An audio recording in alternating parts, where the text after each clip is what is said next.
Dieu, quand il crée l'homme, le premier métier, le premier ordre qu'il donne à l'homme, c'est de cultiver la terre et d'en prendre.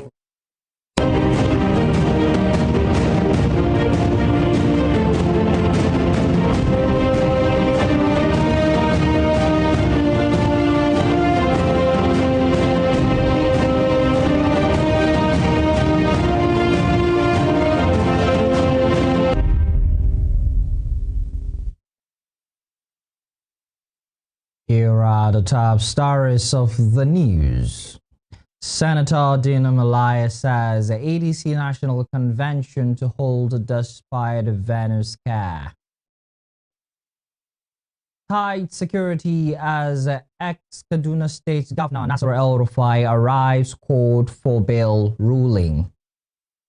On the foreign scene, United States, Iran may resume war talks this week despite port blockade. Good afternoon and welcome to Spring News at 12 on Western Spring Television. My name is El-Rufai.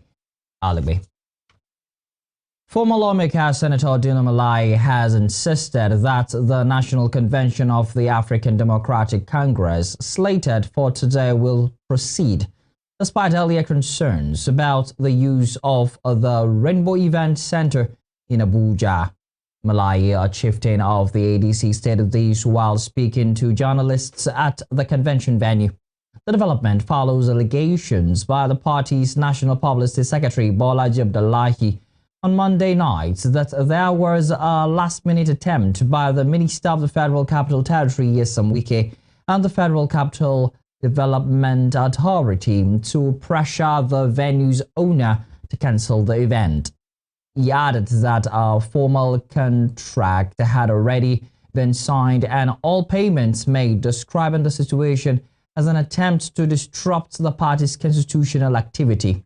Speaking at the venue, Melaye insisted that the party would go ahead with the event as planned, adding that they have paid in full for the venue and the party will hold its convention there.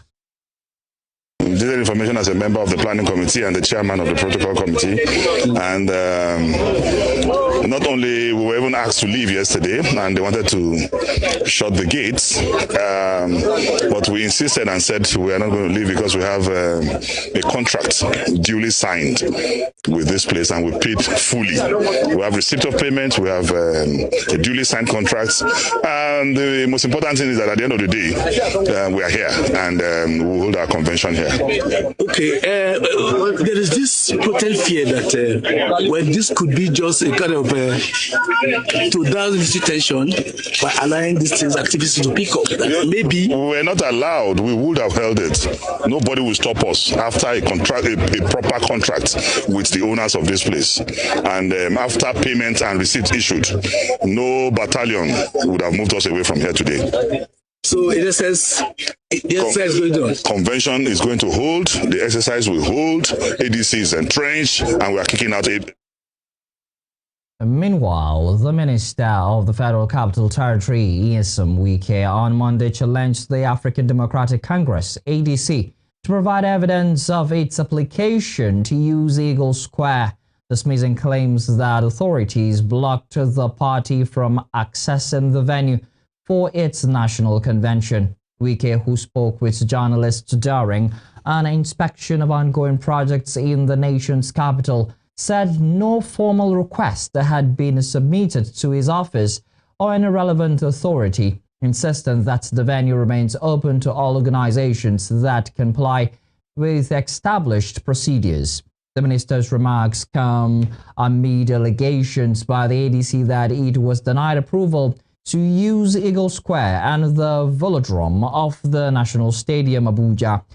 Claims Wike described as unfounded and an attempt to court public sympathy.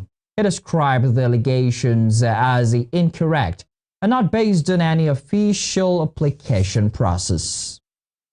I don't know the very they are talking about. They have okay. Let's make assume that they talk about Eagle Square.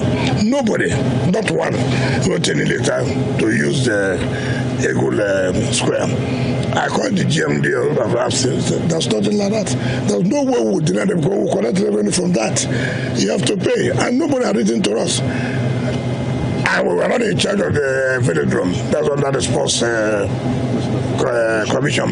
Even when PDP did their own convention, we applied to sports commission. And we in Ogun State, the state chapter of the All Progressives Congress APC has endorsed President Bola Tinubu for a second term in FCT in 2027 and also endorsed Senator Solomon Olamilekun Adiola, who represents Ogun West Senatorial District, as the consensus governorship candidate of the party. The decision was taken at a strategic caucus meeting of the party held at the state secretariat in the state capital on Monday. The meeting, which is part of ongoing efforts to strengthen party unity, review current political developments, was attended by Governor Dapo Abiodun and his deputy Noimoto Salako Yedele. Unveiling the candidate, Governor Abiodun said the move was aimed at presenting a formidable candidate and breaking the jinx of Ogun West Senatorial District not producing a governor since the creation of the state. He explains that the caucus meeting was convened to secure the buy-in of major stakeholders, adding that he had earlier met with other aspirants who agreed to support the party's choice. In his acceptance speech, the governorship candidate thanked party leaders and other stakeholders for the support and promised not to disappoint the confidence reposed in him. Also in attendance were former governors of the state, Olusegun Oshoba, Benga Daniels, and Ibikunle Amosun, as well as former deputy governors. It's a great pleasure, and on behalf of all of you, to congratulate Senator Adiola Olamilekun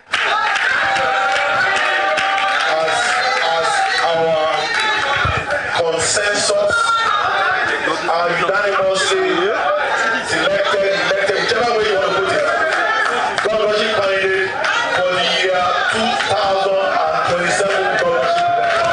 I want to assure us, sir, I will not let you down.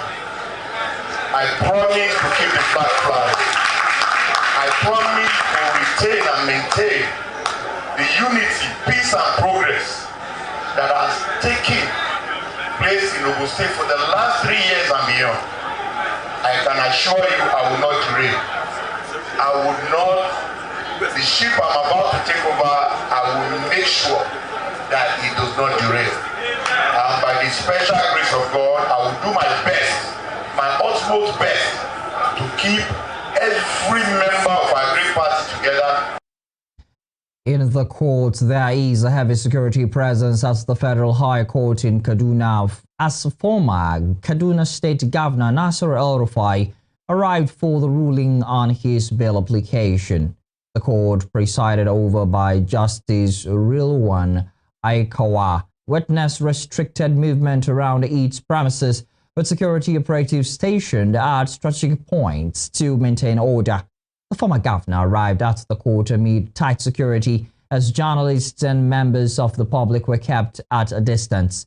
The court had fixed today for the ruling on the former governor's bail application in relation to the new charges. Earlier, El-Rufai had appeared before the Kaduna State High Court, which was his first port of call at 9 a.m.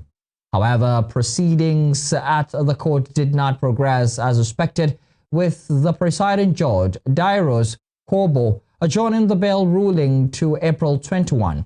The development followed fresh illegal moves by the Independent Corrupt Practices and Other Related Offences Commission, ICPC, which filed an amended 9-count charges against the former governor.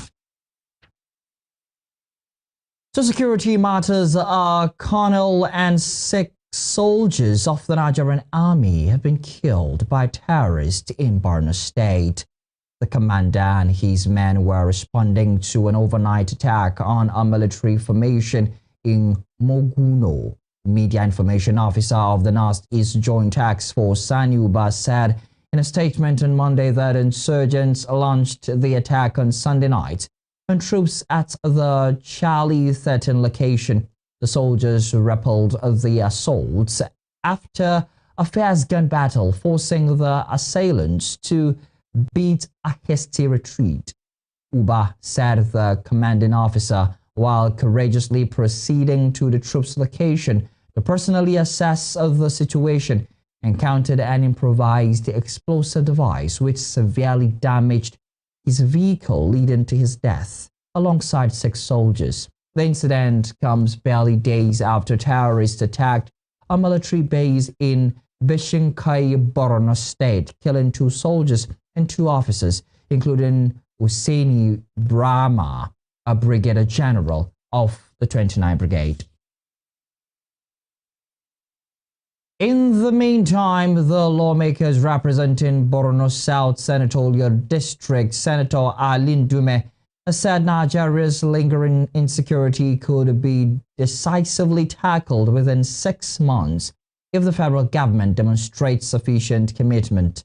Senator Ndume stated these in a news chat on Monday evening, where he expressed concern over the recent escalation of violence, particularly in the northeast. The lawmaker stressed that beyond complaints, what is required is decisive action and political will, noting that what is needed is to train the soldiers, equip and arm them very well, and then motivate them. The senator lamented the continued loss of military personnel, including senior officers, noting that such incidents highlight a deeper operational challenges. Ndume also attributed the worsening security situation to inconsistent and incomplete implementation of security strategies. Speaking on the issue of foreign support, the lawmaker emphasized the need for intelligence, technology, and specialized expertise rather than relying on external forces. Elsewhere, reactions have trailed reports by the World Bank saying about 140 million Nigerians now live below the poverty line. Nigerians resounded the status as they lament the growing hardship in the land. Lydia Adegbaju completes the story.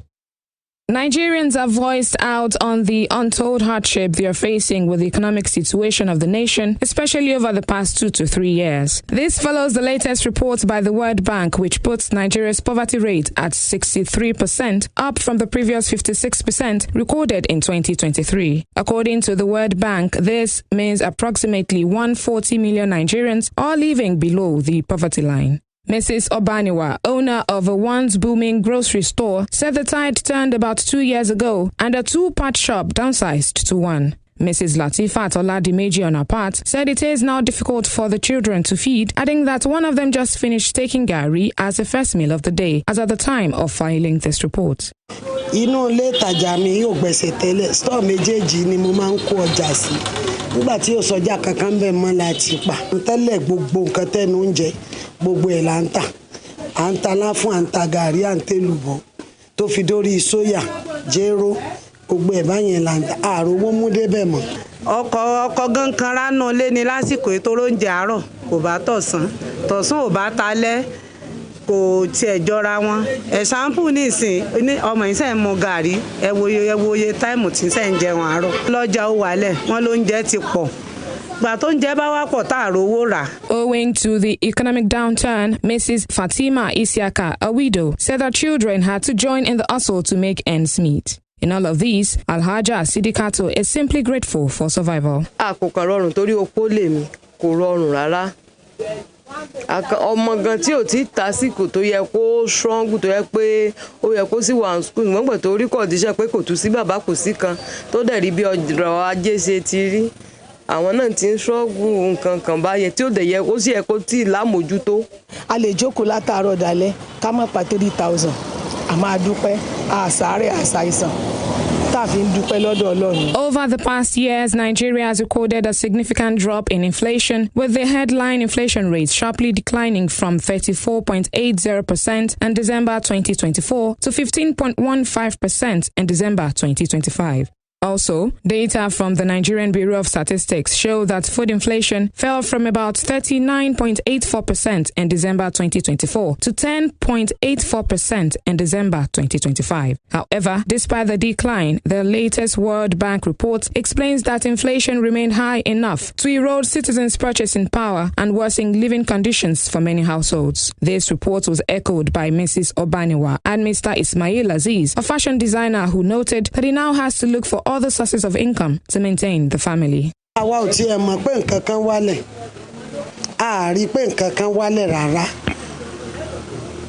Torí owó tá a mú lọ tẹ́lẹ̀ tá a fi ra fúlòdù ọkọ̀ kan, báàgì mẹ́rin là ń rà ní ìsìn. Níbẹ̀ tí kọ́mọ mi ó di ọmọ ọlọ́mọ ni. So èmi náà máa wọ́ọ̀sù náà ni olórí iṣẹ́ tí mo jìyà kọ́. So èèmù mi lórí iṣẹ́ tí mo kọ́ iná ní kéṣinkíni kí n lè fi finance àwọn family tèmi náà. So ti yé yín. Bọ̀ nígbà tí iṣẹ́ tẹ́ta wá jìyà kọ́ náà tí ò sí benefit kankan bẹ́ẹ̀ tí ò sí ṣèṣin bẹ́ẹ̀ mọ́. So a fi ó kọ pé jì pé káwọn ọmọ owó lè jẹun. While many residents put the reason for the hardship as the impact of the hike of fuel prices, Mr. Fatai Atonda on his part argued that the greed of many Nigerians contributed to it, citing the trend of whatever goes up cannot come down. Ẹ̀bẹ̀ tẹ́mi ó tún bẹ̀ àwọn èèyàn wa gangan ká ní ẹ̀mí ìfarajìn. Àìní ẹ̀mí ìfarajìn ń tún ba nǹkan jẹ́. Ntọ́ bá ti léwó wọn ò ní jẹ́ ó dínwó mọ́. So gbogbo nǹkan tó ń ba ọrọ̀ ajé jẹ́ nù kì í ṣe pé bóyá ìjọba ò lè máa fọ́n owó fún wa. Meanwhile, former Vice President of Nigeria, Atiku Abubakar, has criticized the administration of President Bola Tinubu for plunging Nigerians further into poverty through its reforms, which he said lacked direction. Offering an alternative approach, the ADC chieftain emphasized the need for carefully sequenced reforms, strengthened social protection measures, as well as policies that would focus on job creation, food security, and economic stability. Lydia Adegbaju, Western Spring Television News. Thank you, Lydia. You're watching Spring News at 12 on Western Spring Television. We'll be right back after this break.